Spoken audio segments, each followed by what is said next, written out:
Baik, Assalamualaikum warahmatullahi wabarakatuh. Perkenalkan, nama saya Adam Nugroho dengan NPM 2259201104. Di sini saya akan menjelaskan tentang Exploratory Data Analysis (EDA) dan Principal Component Analysis (PCA). Untuk dataset yang saya gunakan, di sini saya menggunakan dataset dengan judul Student Performance Factor atau faktor kualitas seorang siswa dalam pembelajaran di sekolah. Untuk yang pertama, saya melakukan impor pustaka dan dataset. Pada bagian ini saya melakukan import Pandas, Matplotlib, Seaborn, Sklearn, Decomposition, dan Sklearn Pre-Processing. Jadi saya menggunakan 1, 2, 3, 4, 5 pustaka yang saya gunakan untuk melakukan EDA. Saya melakukan pemanggilan dataset. Ini dataset yang saya gunakan tadi. Saya taruh di sini dan Pandasnya akan membaca dataset tersebut. Dan terakhir saya melakukan perintah untuk melakukan pemanggilan baris pertama dari datasetnya. Di sini saya hanya memanggil 10 data.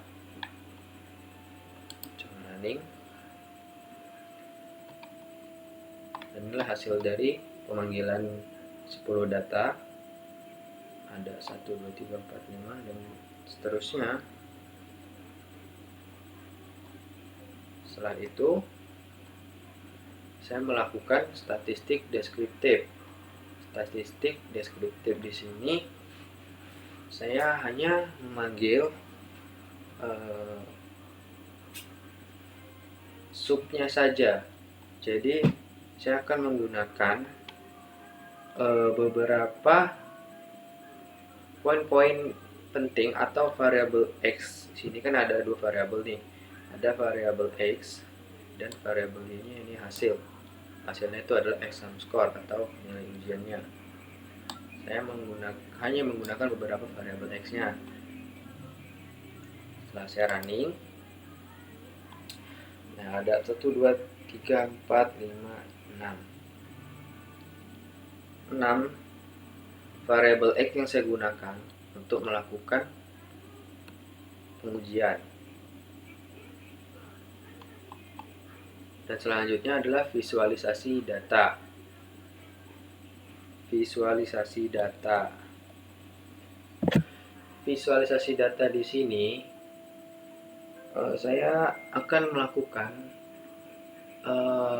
analisa atau gambaran yang akan ditampilkan hasilnya itu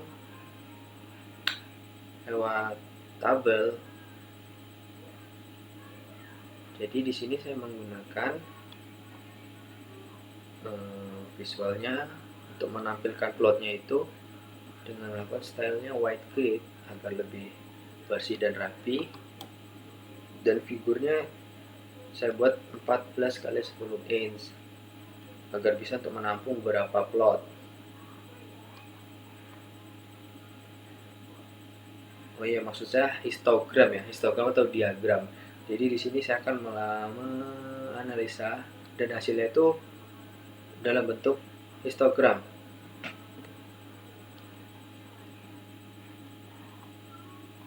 Seperti ini. Setelah saya running, wait.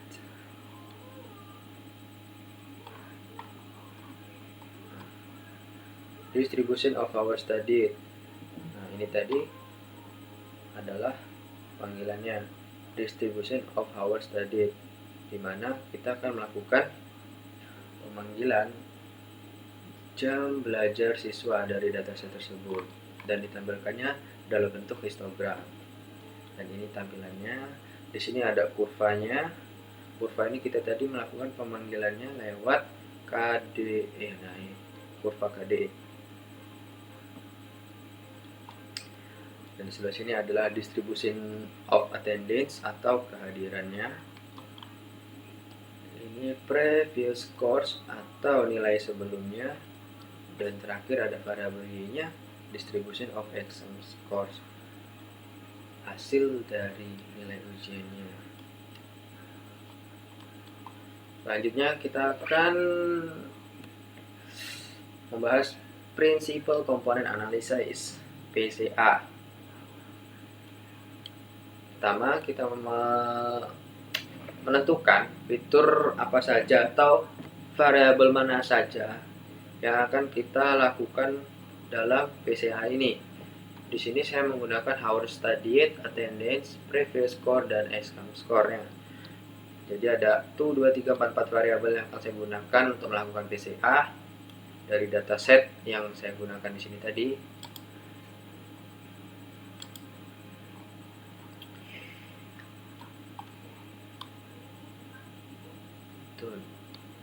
Selanjutnya melakukan PCA dengan 2 komponen utama. Inisialisasinya menggunakan 2 komponen, dan ini adalah yang dipakai untuk melakukan transformasi atau melatih si PCA-nya ini. Kita running.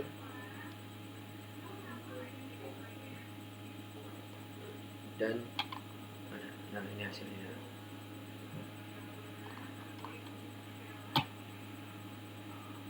Kesimpulannya, dari temuan utama pada EDA, 1. Distribusi variabel utamanya. Distribusi variabel utamanya adalah ini, hours studied, jam belajar, dan kedua kehadiran, ketiga ini nilai sebelumnya, dan keempat nilai ujian. Hubungan antar fiturnya, korelasi positif. Fitur seperti hours studied dan selanjutnya ini memiliki korelasi yang positif pada exam score. Ini menunjukkan bahwa siswa ini yang belajar lebih banyak dan yang memiliki kehadiran lebih bagus, memiliki nilai sebelumnya yang lebih tinggi, itu cenderung mendapatkan nilai yang lebih baik.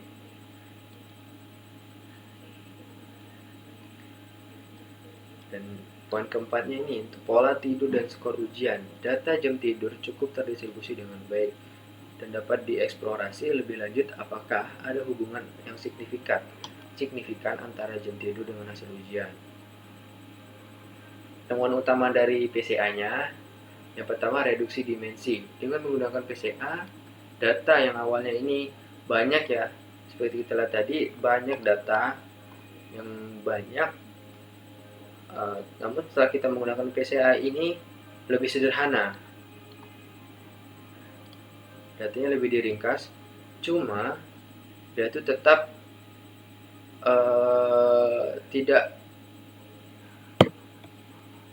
Jadi walaupun PCA ini kita menggunakan datanya lebih sedikit, tidak mengurangi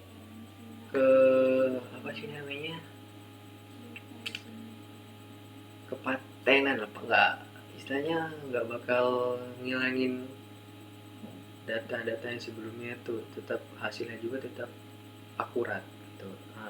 Tidak mengurangi keakuratan dari datanya itu.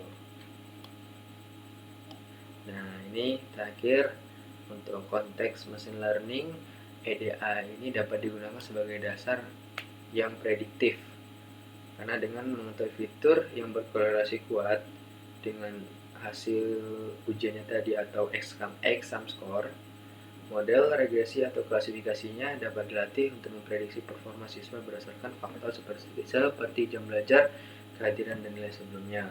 Dan PCA-nya ini berguna karena dia mengurangi dimensi untuk melakukan analisa, sehingga mempermudah dalam membuat model yang lebih efisien dengan jumlah fitur yang lebih sedikit, namun tetap mewakili informasi yang penting. Nah, ini tadi yang saya maksud sebelumnya tadi. Dan terakhir, kalau untuk dipakai keputusan bisnis dari kebijakan sekolah nih, hasil EDA-nya, sekolah ini bisa fokus pada intervensi agar siswa yang kehadirannya rendah, jam belajarnya kurang, Ini untuk mendapat program tambahan untuk meningkatkan kehadiran dan memberikan dukungan belajar tambahan untuk siswa dengan jam belajar yang rendah tersebut. Dan yang kedua ini peningkatan kualitas pengajaran.